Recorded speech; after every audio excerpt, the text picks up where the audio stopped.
السلام علیکم ناظرین، آپ دیکھ رہے ہیں اردو پوائنٹ اور میں ہوں آپ کا میزبان عمر جنجوا۔ آج ہم موجود ہیں اسلام آباد کے علاقے بلیو ایریا میں۔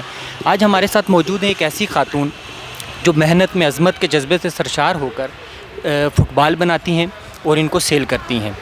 ہم جانیں گے کہ آخر کیا وجہ ہے کہ وہ اس طرح سٹال لگا کر فٹ بال وغیرہ سیل کر رہی ہیں۔ السلام علیکم۔ وعلیکم السلام۔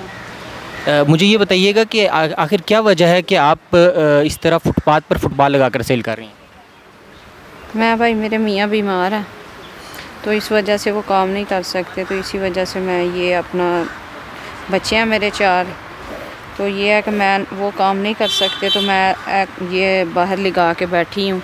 چلو اللہ تعالیٰ روزی دے تو میں اپنے بچوں کو کھلاؤں اور اپنا زندگی گزاروں۔ تو وجہ یہ ہے قرضہ ہمارے اوپر وہ نہیں دے رہی ابھی۔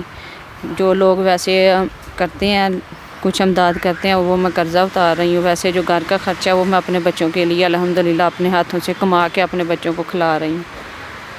اچھا، مجھے بتائیے گا کہ یہ فٹ بال بیچ کر جو آپ کا گزر بسر ہے وہ ہو جاتا ہے؟ ہاں شکر الحمدللہ، اللہ کا شکر ہے، ہو جاتا ہے۔ کتنا قرضہ ہے آپ پہ؟ اب میرے اوپر 7 لاکھ روپیہ قرضہ ہے ابھی۔ تو کاروبار بھی نہیں ہے میرا کوئی بھی، بچیاں بھی جوان ہیں میری، گھر بھی نہیں ہے، کرائے پہ رہتی ہوں۔ آپ بچوں کو یہ فٹ بال وغیرہ سیل کر کر پڑھا نہیں سکتی؟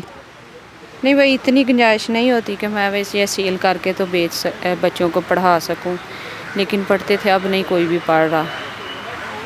تو کیا ہمارے دیکھنے والے ناظرین کو کیا آپ کہنا چاہیں گی اپنے بارے میں؟ آپ اپنے جو بچوں کو پڑھانا بھی چاہتی ہیں، شوہر کا علاج بھی کرانا چاہتی ہیں، تو جو دیکھ رہے ہیں مخیر حضرات اور حکومت کے جو لوگ ہیں ان کو کیا میسیج دیں گے؟ ان کو یہی بولوں گی کہ چلو میرے بچوں کو پڑھائی کے لیے کچھ کریں، اور قرضے کا بھی ہے، مشکلات تو زیادہ ہے میرے قرضے کی اور گھر کی، باقی تو میں جو ہے پڑھائی کا بچوں کا وہ بھی چلو قرضہ اتر جائے گا تو پھر میں قرضہ کون سا دینا، قرضہ تو نہیں نہ دینا جب اتر جائے گا، پھر میں بچوں کے لیے بھی کروں گی اور گھر کے لیے بھی کروں گی۔